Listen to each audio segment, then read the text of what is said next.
Hello and welcome to my CEO memo for April of 2023. In fact, it is actually the 1st of May. I do apologize. It's a little bit late being sent. I did write the paragraphs last week, but got to the end of the week and things were pretty hectic being the end of the month. We've got a senior manager away visiting his homeland, and so that just puts a little bit extra pressure on things. Nevertheless, hopefully this is coming to you on the 1st of May.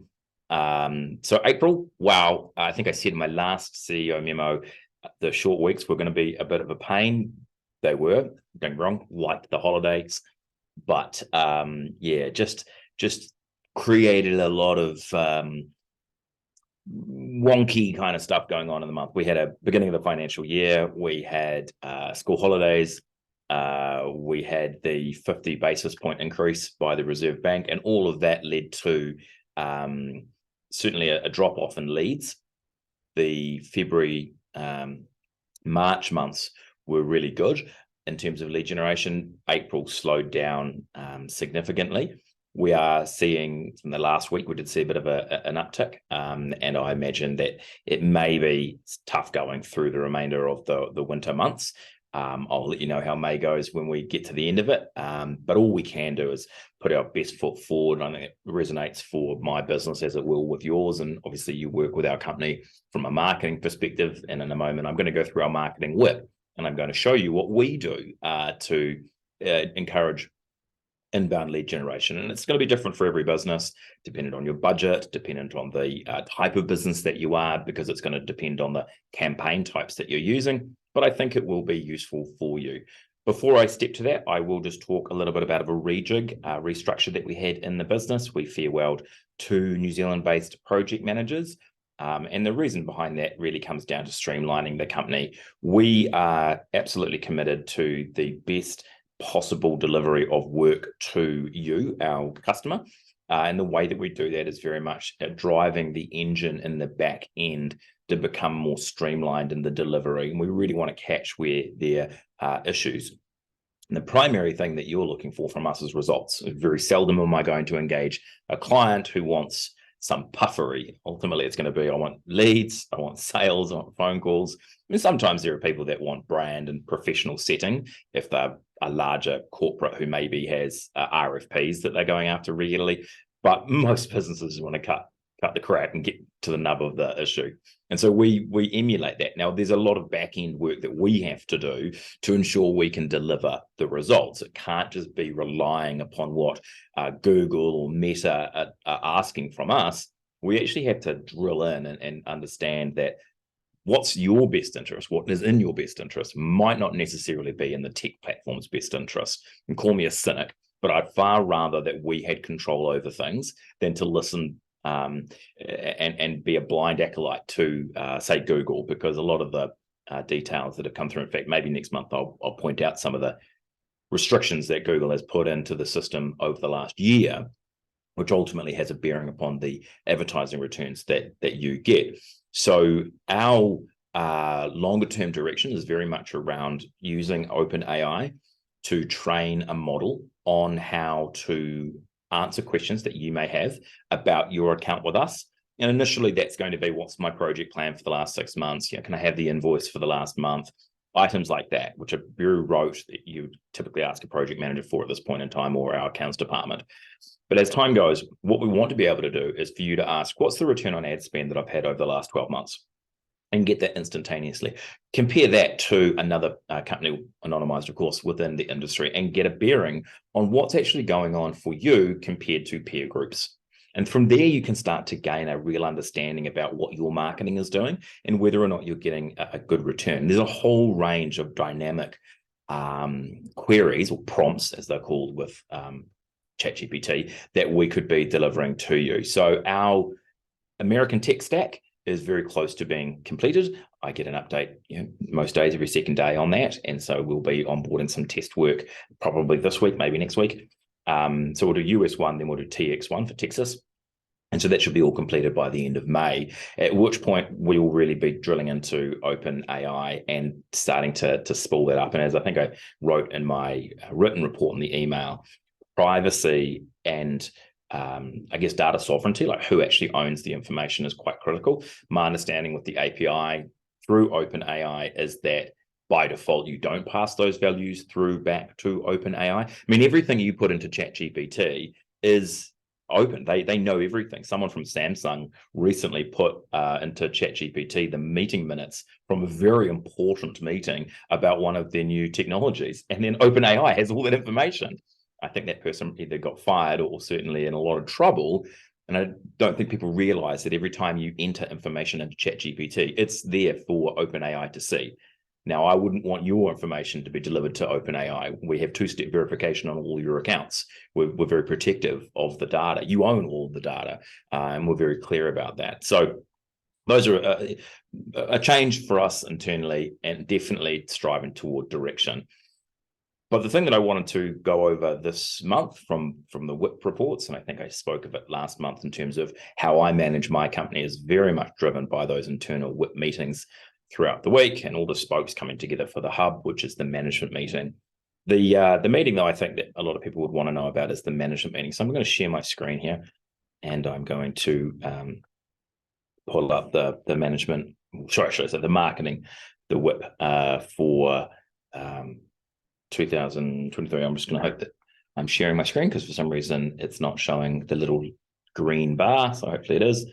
Anyway, you'll see here that we have our new WIP from March of this year to February. And we've got a couple of different things that we go through. So Google Ads, analytics, Google Business Profile, the website content, YouTube, emails that we send out, social media, radio, and then any other business. So for the meeting of the, it should actually have been, pretty sure it's the 27th of April. We can go through here and we can see the first thing we look at is our display ads. So there we track week on week. What are we doing? And interestingly enough, we had a look at this, and for the week on week, we saw that we paid the same amount of money, different number of impressions for the same number of clicks. And so can we trust that? I don't know. We'll see what this week brings. But you can start to see that across the week, this is how much we spent, this is how many impressions we received, and this is how many clicks we received. So we're tracking this. Of course, you can get all this in your Data Studio dashboard, but we track this because then we can just visually see, have we seen a drop-off in leads coming in compared to the amount of impressions or clicks that we've received? And the same thing's true of search. Wherever search we have less of an interest in, because we've got radio ads, display and YouTube as a brand perspective is more our fit. I remember doing some search ads for Google Ads, the term Google Ads, and it was $50 a click.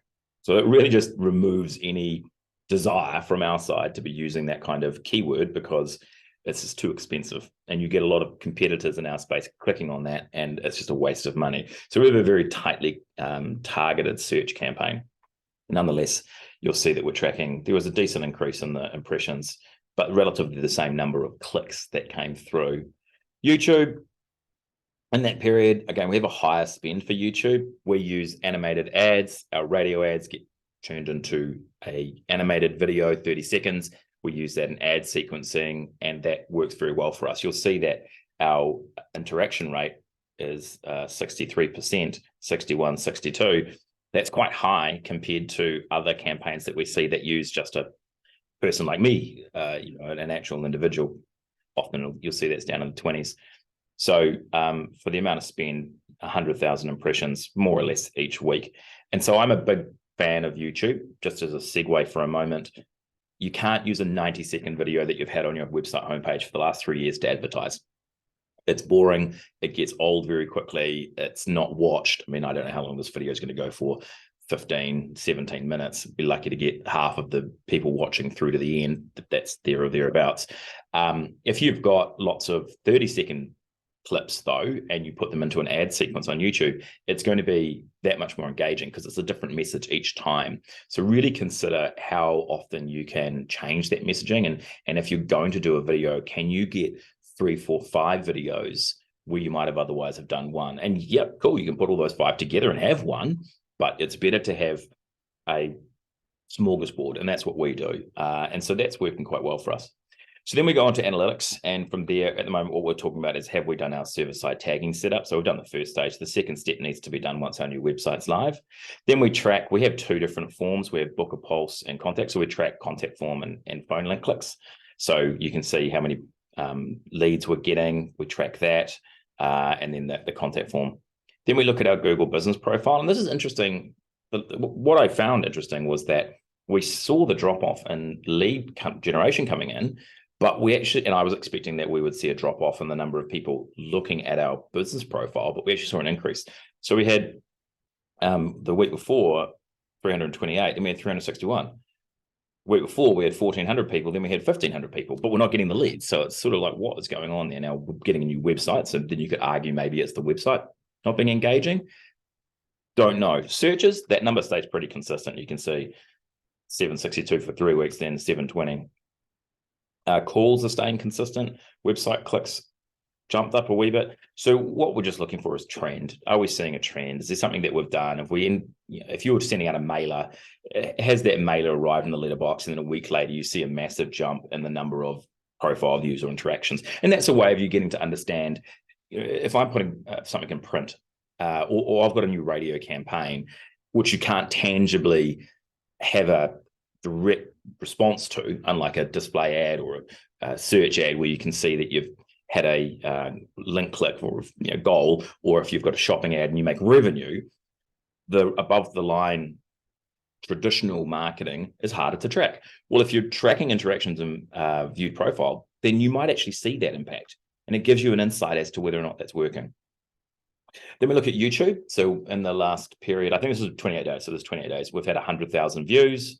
We've had 911 minutes of view time, and we've gained another 7 subscribers. And the reason that we're gaining 7 subscribers is because of this very video that I'm giving to you right now, like the consistency of me putting this video out. I mean, I don't know how many people want to listen to me drone on. Some do. Thank you for that.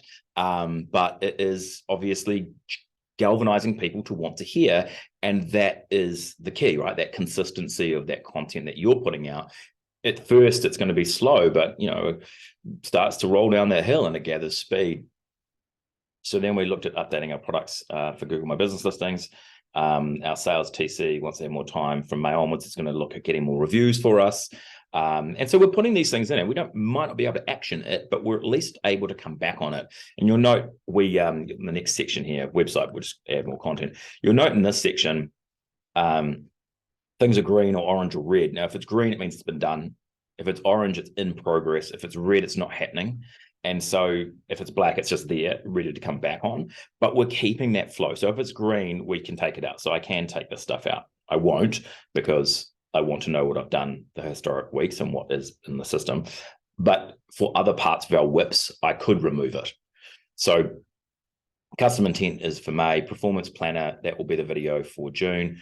I'm waiting for my videos for the walkthroughs, explaining what is a DHK, what is a project plan, what our services are, what the model is about Wonks. So I've sent all of those scripts over to the animator, and I'm hoping to get those in the near future. Then we move on to, what are we trying to do when we're looking at the video? So YouTube is interesting. If you are a regular YouTube watcher, you'll see that in the description. You can now have chapters.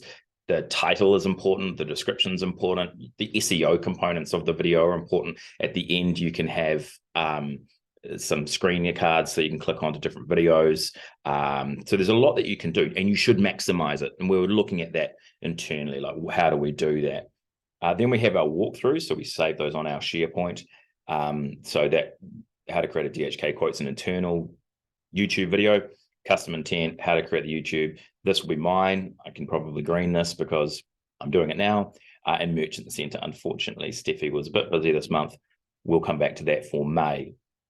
And then we've got new website content and training sessions. So management to build content, series to be released across New Zealand. Actual fact, that is being done because it's being done here.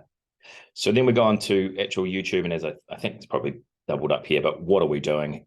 Name of file, description, chapters, other features, use an SRT file to add subtitles and closed captions, thumbnails, end screen. So all of this allows us to grow. You don't start on day one and are perfect. This is never going to happen. you start and then you incrementally increase. Like the descriptions of our YouTube videos have changed. The title cards have changed. The structure of the video has changed. Adding chapters have changed. All those things.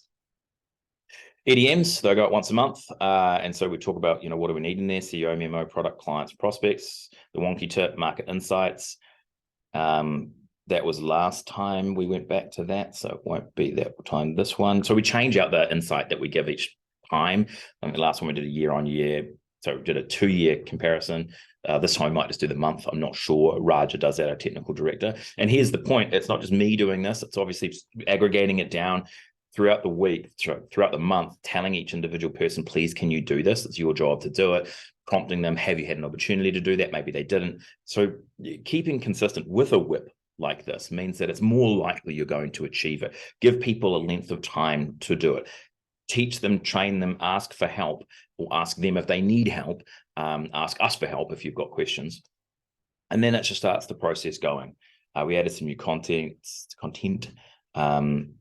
This probably is going to be sent on the 1st of May. LinkedIn, so Raja to post his, and then we share. I'll post mine, and then they share. Radio, we've got our 15% price match going on at the moment. That's going to move to GA4 from May. Sponsorship, so we sponsor $5,000 a year to North Harbour Rugby.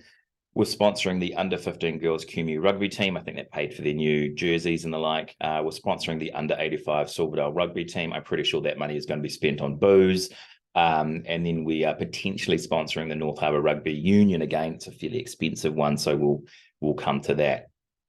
Then we have any other business, and really what we do, Google's requiring 2-step verification on a number of our accounts, which we already have for a lot of, but I think this will be an internal historic account. Our signatures need updating. We're not sure about what we're doing with the partner icon, and then again, just some changes that are going on. So the reason that I wanted to, and I'm going to get this stop share, and that's a learning in this meeting, right? So what I did in the last video was that I didn't stop the screen sharing, and then I wasn't talking to you directly, and you had this big image while I was wrapping up the end of my video. And am I going to re-record a 15-minute video? No. Could I make it better? It could always be better. Will it suffice? Absolutely. And here, that's the key. The fact that I was showing you how we do it and what we go through is that when we weren't going through that, basically all the marketing sat on my plate.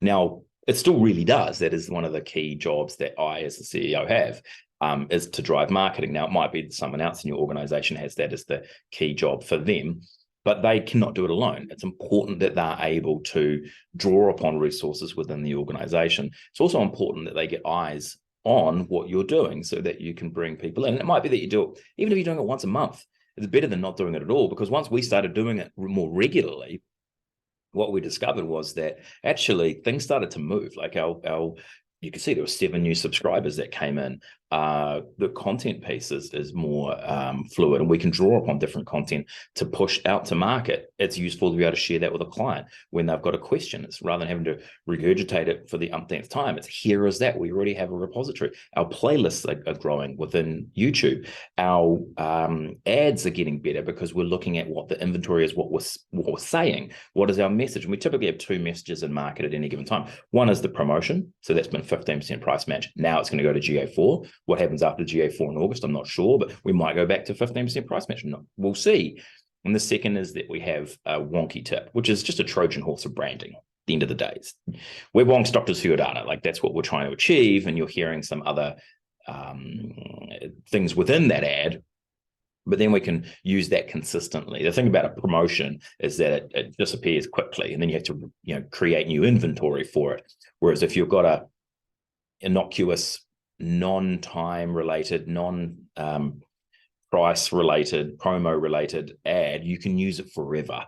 And that way you don't have to keep swapping it out, and it just has that longevity in terms of your placement in market. And I think that's one of the key things that we had been doing, but not amalgamating it and putting it into this whip as we have now done.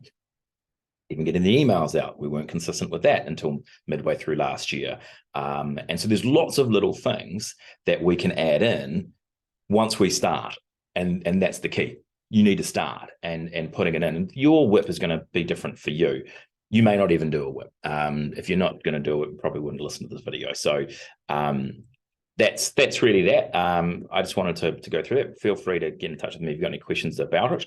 As I said, it is working. We are, obviously I'm going to blame the Reserve Bank for putting us into a recession for sort of killing off leads. We still do get leads. It's just not as many. And I do think that people are having second thoughts about where they're putting their business and putting their money, because why wouldn't you? You got to be careful about these things.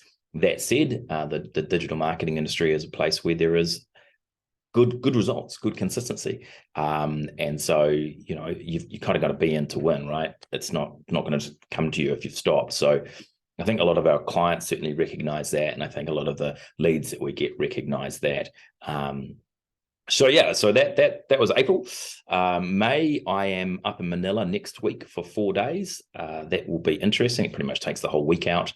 I think I've got like 20 meetings. I'll be interviewing and having a response meeting with each of our staff, with the company that runs our staff over there. And it will be full noise. I'll look forward to coming home with the family, and then the back half of the month is very much going to be about stock taking to get to the midpoint of the year, where are we at, and then hopefully moving closer toward the American expansion. So go well for May. Rock and roll. Today, I think you can see behind me, it's pretty nasty out there. So I think it's not going to get any better. We'll get through winter and we'll see some sunnier days. Go well. Bye-bye.